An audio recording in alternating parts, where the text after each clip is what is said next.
Welcome back. All right, so I've got one review to do now, and the other one, we'll see when that game finishes, right? So, Toronto and Montreal, right? Montreal won game one. Things look pretty good. But the problem now is it's kind of turning the way that a lot of people thought it might. And I know if you're a Montreal fan, the idea that, it's offensively this team is lacking, I've seen some people take offense to that and say, well, it's just you don't like Montreal, that's why you think that way, and that's not accurate at all. It just this is a team that needs Carey Price to steal games, and in this case, when they're not scoring goals either, it makes it more difficult for him to steal the game. So it's a remarkably large number that Montreal has in terms of games where they've scored two or less goals over the last three and a half months. So was Brooks in, Nash out for Toronto. Stahl was in for the injured Lehkonen as well. It's Campbell versus Price. So they didn't change goaltenders, even though it's a back-to-back. And I think that's overblown in the playoffs, especially. And the idea that, well, they could have gone to Freddie Anderson. It's no big deal. It is. If Montreal wins this game because you put a goalie in that's kind of cold, it's a tied series. And then you're guaranteed to have a game six in Montreal. Campbell comes in here and wins this game, you may not have to worry about coming back to Montreal for game six. You want this series over with as quickly as possible. So there were no points from Habs defensemen coming into this game, and this is a big part of the storyline. The Habs defense not getting points, the Habs just not getting goals. And this was a game where, in the end they end up out shooting Toronto, but yeah, Toronto was in control for a large part of this. First shot of the game went to Mikheyev, sorry.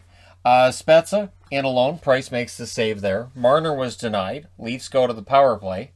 Marner tips one wide. It was a good power play by Toronto, but only got one shot before Montreal killed it off.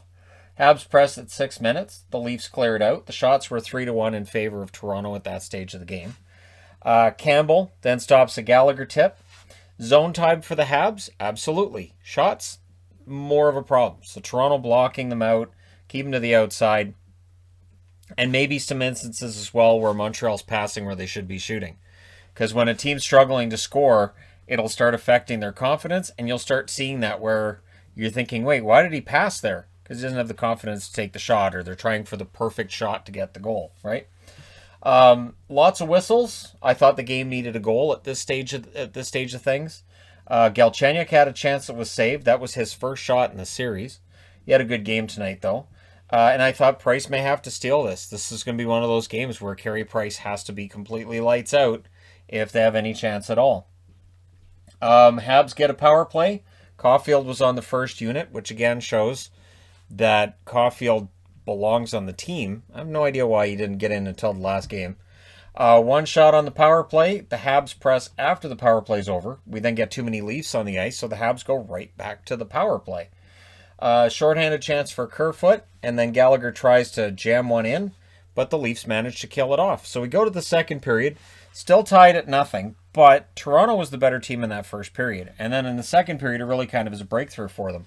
What's interesting, too, is during the regular season, the second period was the best period of hockey for Montreal. In the playoffs, it's kind of been the opposite. So it was a first-minute press by the Leafs, and eventually they get the goal. It's Nylander who gets the goal from Galchenyuk and Kerfoot at 1:27. Nylander has now scored a goal in each game of this series, and they mentioned that it was the first time a Toronto Maple Leaf had done that since, I think it was like 1843 or something. Like it is ridiculous and sad, some of the records that the Leafs are getting to, because it's been that long. And it doesn't feel like it should be that long. But here we are. And at the very least, I will say this. If you're a Toronto fan, you have to be looking at what's going on right now and say, hey, but these are good records that we're setting. Absolutely. So it was a perfect pass by Galchenyuk and a perfect goal as well. The Leafs then pressed for another. Toffoli had a wraparound that was stopped. And then Armia tries a wraparound as well. That one is stopped too. Toffoli gets another chance. That was saved. Tyler Toffoli had a great regular season. No goals in the postseason yet.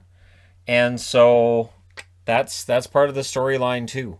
I think that for Toffoli, I think he had a really good regular season. I don't think you want to get overhyped with Toffoli, though. A pure sniper, I honestly think the best sniper on the team's probably Caulfield. And whether that's a compliment to Caulfield or damning indictment of Montreal's offense? You guys can choose one way or the other on that. Dermott then had a point shot that was saved. The shots were 8-4 for the Leafs at the half. Dermott had another chance that was saved and held on to by Carey Price.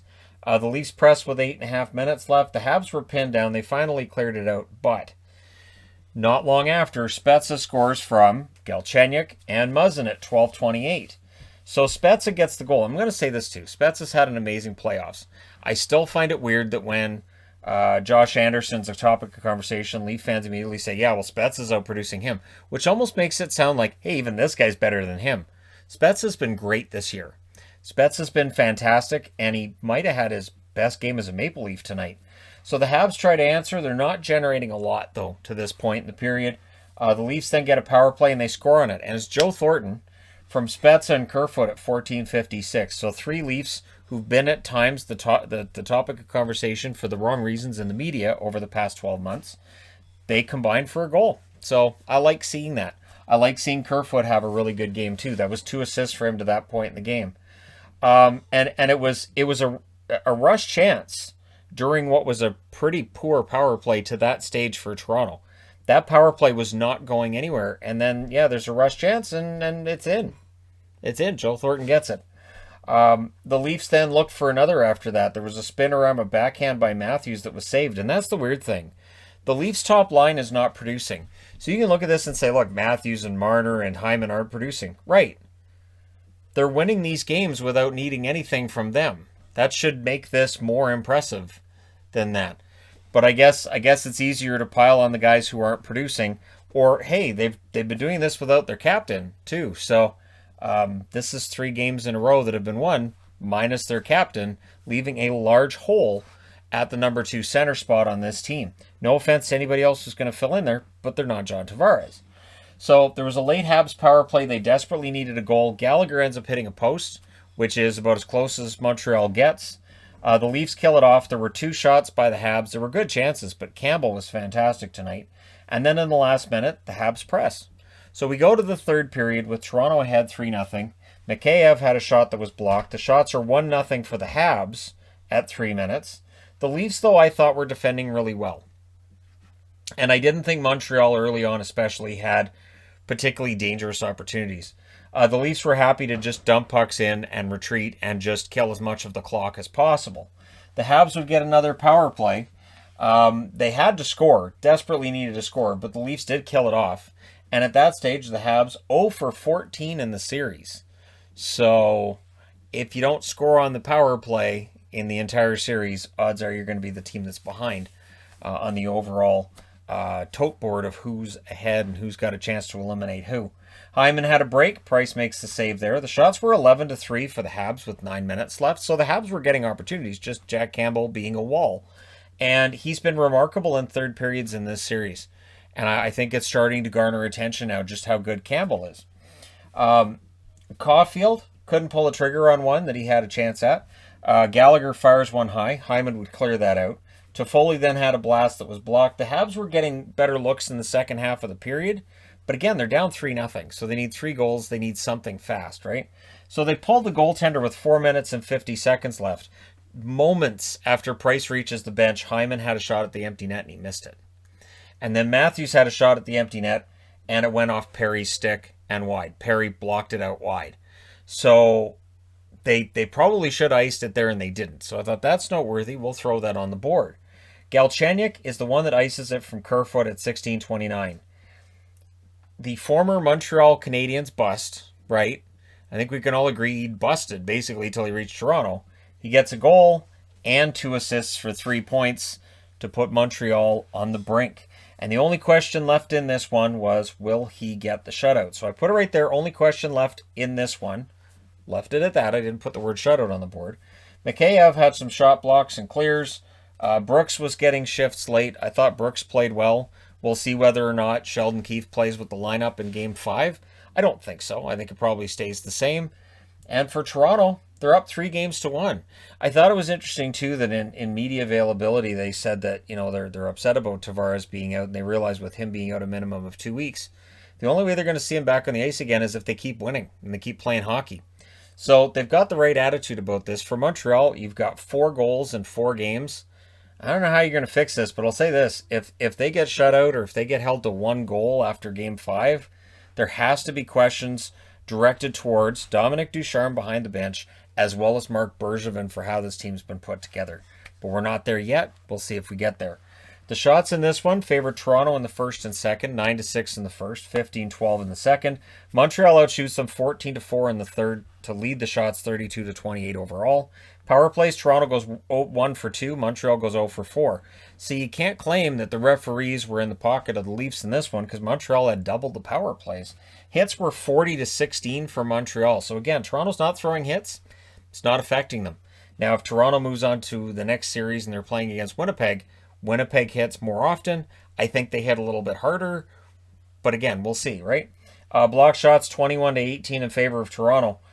Campbell saves all 32 shots for his first career playoff shutout. Kudos to Jack Campbell. Seriously. He's been great this series. Absolutely fantastic. And as somebody who followed his career since Dallas drafted him in the first round, and that was just an absolute crap show for him, I am so glad that he has resurrected his career. First, by being a good backup for the Kings. He played well there. Goes to Toronto, and all he's done in Toronto is be a really good citizen, really good teammate, and now he's a good starting goaltender. It's the first time that the Leafs in a playoff game have shut out Montreal since 1967, and it was Johnny Bower that did it last. So Campbell's in some pretty heady territory there. Price saves 24 out of 27. And again, I've said this many times over, you can't get mad at your goaltender when your team loses by a shutout. If the other goalie gets a shutout, you can't turn around and say, well, our goalie's the reason we lost. Nope. The reason you lost is because you didn't get any goals. And the Habs desperately need to find goals for the next game because otherwise they're out. And the next game's in Toronto on Thursday. So let me know your thoughts in the comment section below as always. Are the Habs done? Are the Leafs on to the next round? Because to me, from what I saw tonight, my answer is yeah. I think the Leafs have it all together, and I don't know that Montreal is going to be able to roll off 3 straight wins against them. So my guess is Toronto wins this round and moves on to the next against Winnipeg. And boy, that could be a lot of fun to watch. But again, the fact that the first line for Toronto, no points, goals, nothing, and yet they win the game 4-0. Says something about the depth in Toronto that is a bit underrated. The shutout says something about their goaltending and defense being underrated as well. Let me know your thoughts. Hit like and subscribe if you're browsing your way through. You just happened upon this video. Thank you guys so much for watching, for all your support. I will talk to you again soon.